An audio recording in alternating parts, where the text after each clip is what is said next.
Hi everyone, it's Jessica. Welcome back to my channel. Today I'm going to show you where I'm at on the Too Many Pumpkins quilt. So I made some progress and it's looking really good. So let's get started.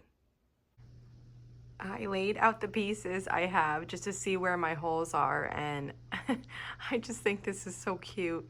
I do need some more things. I need some filler spaces. This is going to be a stem, just some solid green for these, a stem over here. I'm missing one pumpkin, so I must have miscalculated. That's a 6-inch one that's going to get filled in, and then some stems, and then that's my 12-inch one that I'm missing. So I'm going to start assembling these rows and see exactly what I need in each section and try to get that filled. I made the last 6-inch pumpkin that I need. I just did a plain one with this pretty Lori Holt print that has all these different fall related words. And I've been going through and adding the bits I needed. Now this, you can probably see this was taken out. I don't know if you remember when I was making the bottom row of pumpkins, I kind of got a little overzealous and added this one stem that should have waited until later because it was just one bit higher than the rest of the row. I went and took that off, and I actually made it a little bit smaller so that I could add a pumpkin on each side of it. And that's what I'm just doing here. I'm adding this pumpkin to this side like this, and then we're going to go over and I'll show you where this is gonna go. And this piece is gonna just sit in right here. So I've made everything fit at this point. The only thing I'm missing is this 12-inch block, and I just gotta figure out what I wanna do. I want it to be a carved one, and I'm thinking I might do another one of those. I actually think that's what I'm gonna do. I've just been like mulling it over as I've been piecing the rest of this together. So it's hard to exactly tell yet, but these first two rows were just assembled straight across in rows.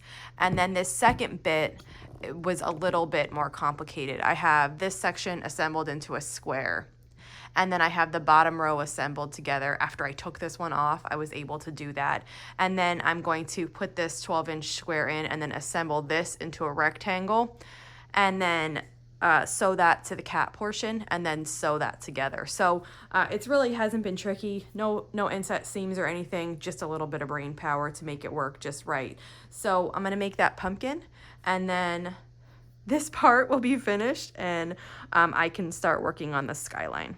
I spoke too soon, so I'm standing here staring at this before I'm about to sew it on, and this stem is a little bit too far off to the side for my liking. So I think I'm gonna take it apart and move it over. I don't really want to. I was really happy to be at this point and be ready to stop. But that will probably drive me nuts. So I think what I need to do is maybe move it over an inch. I don't need it to be right in the center. I actually don't want it to be right in the center. Like this one's kind of a little bit off. I like that because it's random, and you know, all pumpkins are different. I think that's okay. This is a little bit too far to the left for me. So I think I'm going to move it over 1 inch, and then I'll get that put back in and I'll make this last pumpkin. I made the last pumpkin, and here's what it looks like. It's just like the other two I used in the top of the quilt. They're both in the top row. You can't really see them, but I'll show you later. They're in there. But I did a different fabric. I made the stem a little bit different, and I think it fits in perfectly. I really wanted a carved pumpkin right in the middle there, so I think it's perfect. So now I can start assembling. I'll assemble these 3 together, and then I'll sew them to this. Then I'll sew them to the cat row, and then I'll sew them all to the bottom. Right on cue for when I said cat row. He jumped up to visit.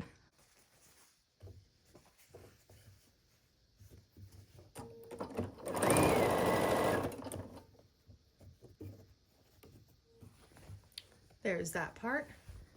And I have the 3 12-inch blocks that I'll sew together next. And then I'll sew these 3 12-inch blocks to the portion that I just made.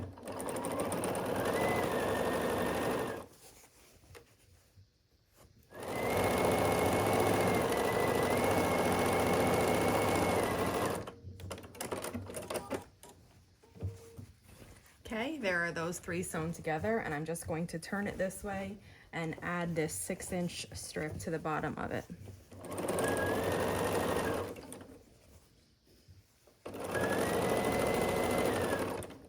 And now I've brought the cat portion over. Look how crazy these eyes are on the back. This was foundation paper piece. There is like a billion seams there, but I do think it's gonna quilt just fine. So I'm sewing the cat portion to the other blocks that I just sewed together. Sometimes these foundation paper piece patterns, they can like stretch on this long side because they can be made with bias edges depending on how you're placing the fabric, how it's getting trimmed. So I try to be careful with that, just like as if I was working with the triangle, because they kind of are easy to stretch. And if you are really concerned, the way you would prevent that is to just leave the paper on until you have it sewn into the quilt. And then the paper prevents it really from stretching. And then once you have it sewn into your quilt, you can take the paper out.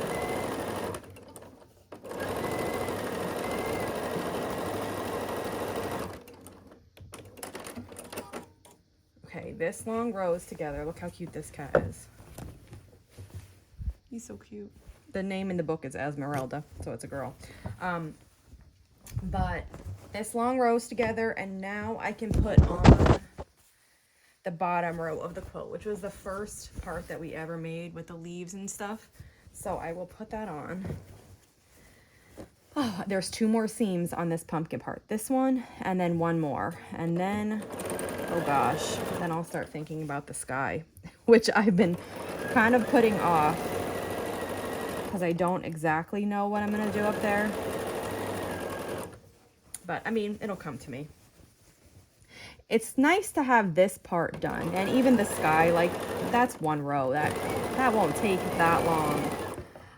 But I am a little bit concerned about getting this done in time for the end of the year, because my intention was to have this be the center of the quilts, and then on the outside of this there's just some borders, and then the last border is a pieced border with all different pumpkin treats. And I'm a little bit concerned that I'm not going to be able to get that done in time, and I really I don't want to skip it, because it's part of this, you know, and in my mind it has always been part of this. So I don't know, I'll see. This is just, you know, this is just thinking out loud here. I'll see what I can do, but I'm wondering if with the holidays coming up, like, it gets so busy, and I don't think I'm gonna have time to work on this, because I'll be switching gears and working on gifts for Christmas. And then we always have a really busy December. There's some sports practices that happen, and then also me and my kids,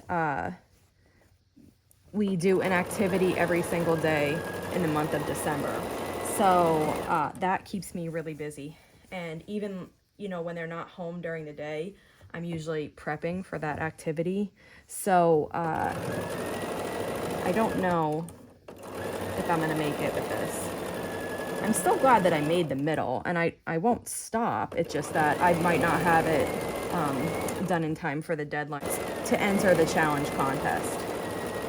And if it's the first time you're tuning in, the reason I'm making this quilt is for a challenge contest for my guild, and the topic is quilts and books and literature, and you can interpret that any way you want.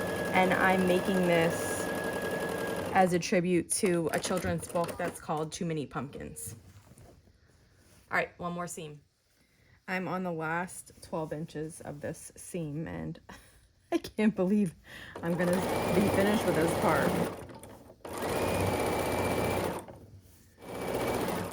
Okay, let's go look at it.